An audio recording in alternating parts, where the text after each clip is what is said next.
Assalamu alaikum everybody, my name is Samantha Dixon. I am an American convert Muslim of about 10 years now. Today I wanted to do this video to talk to you guys about Ramadan because it is coming up very fast. Typically a little bit before Ramadan, I usually make a video or a Facebook post of some kind reminding everybody to be considerate of the new Muslims, because a lot of us are experiencing Ramadan alone. We're experiencing our journey through Islam alone because we weren't born into a family that has the same practices and beliefs that we do. We sought out Islam and we found it on our own. So everybody else is, doing their own thing. So now we have to find our own support system and network of family and friends that are doing the same thing that we are, so we don't feel like we're by ourselves. And it can be kind of hard.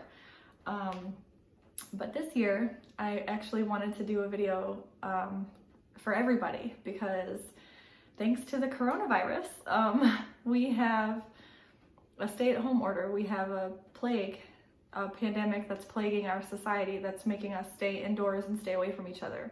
And during the holidays, that can be extremely hard. I know my Christian friends and family just had to endure that for Easter. When you want to get together and dress up and do gifts and pray and eat with your family and friends and your loved ones and you can't, it's really hard. So the new Muslims that didn't have that to begin with, it's hard for them. But now we have everybody going through the same thing. So I just wanted to talk about that and just to remind everybody that it doesn't have to be as hard as it feels like. Take it one day at a time. Don't look at it as 30 days of isolation and self-seclusion during this holy month that's supposed to make you feel amazing, because that's what it is for a lot of us.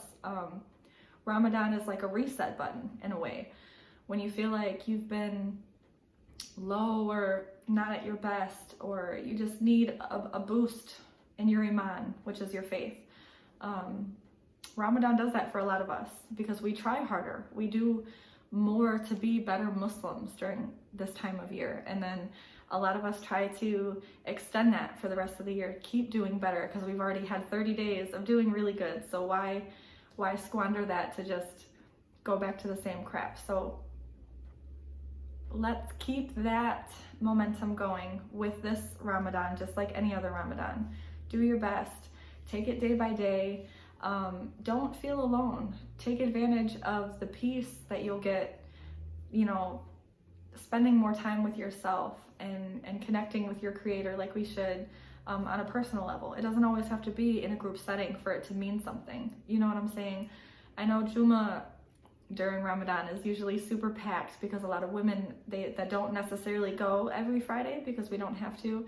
A lot of us like to be involved during Ramadan. And we just can't do a lot of that this year. So do what you can to stay at home. Don't forget that there are a lot of different ways to stay connected and be involved and feel like you're part of the Ummah without putting yourself and other people at risk. Okay, because health and safety is very important, and it shouldn't be a bad thing to pray alone. It should be peaceful, but I get it though, because a reality set in for me today that this is the first Ramadan that I will be a single Muslim woman. My first Ramadan, actually, before I was married, it wasn't difficult because I had people. I had my friends, my Muslims that were in my circle already to be involved with me in that. I actually converted my first Ramadan. So that wasn't hard for me that year because I had so much support. But this year is a little different.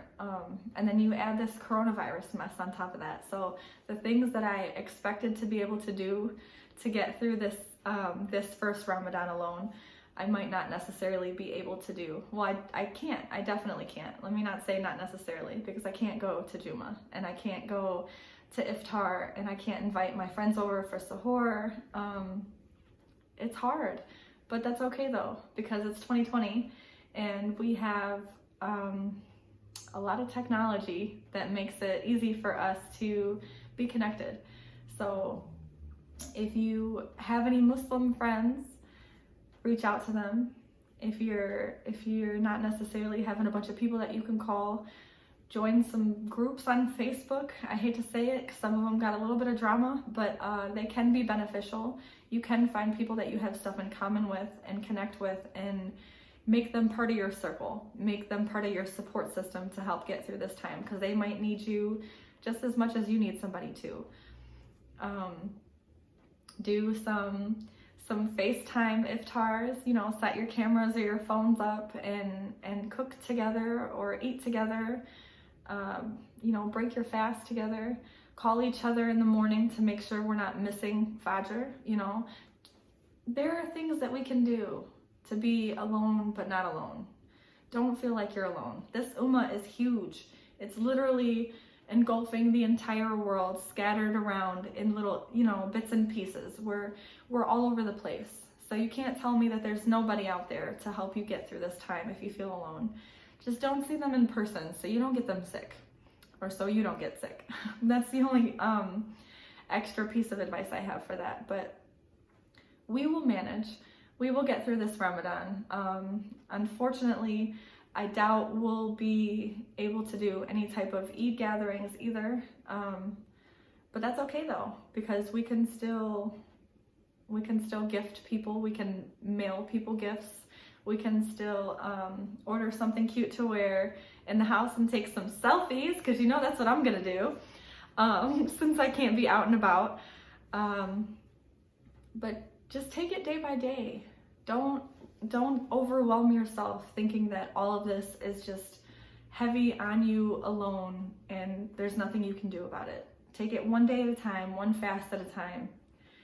Plan your days that way and go from there. Stay productive or not. You know, honestly, it's just about doing what's right for you, what's good for you, what's gonna benefit you, really. So if taking an extra nap, you know, this year during Ramadan will help you, or forcing yourself to be social internet-wise to make some friends online, just do whatever it takes. So reach out to me if you need to. You guys know I'm always here for you. I'm in some pretty good groups. I will weed out the ones that I don't think are very beneficial for the Muslims, but I am in some really great groups. So if you guys want me to recommend them to you, I will put them in the description of this video, because like I said, it shouldn't be hard. We shouldn't dread Ramadan. We shouldn't be nervous or scared or be anything but excited and happy and just ready and pumped, because that's what I am. But I'm also a little sad. I'm not gonna lie, I am a little sad because this is my first year by myself. But I'm gonna take my own advice. I'm gonna take it one day at a time. I'm going to reach out to the people that I know I have, and maybe even make some new Muslim friends in my little groups here if I really find it necessary. But just do what you're supposed to do. Strengthen your iman. Get closer to Allah. Make lots of dua. Don't miss your salats. Fast. Inshallah, all our fasts will be accepted. Ameen. Do your best. Don't take it so hard on yourself that this time is going to be a little bit hard for everybody. That's okay. So that being said, as always, you guys know I love you so much and I appreciate you for watching. Look forward to more good stuff, and get excited. Ramadan's coming up. Ramadan Mubarak. Assalamu alaikum, everybody.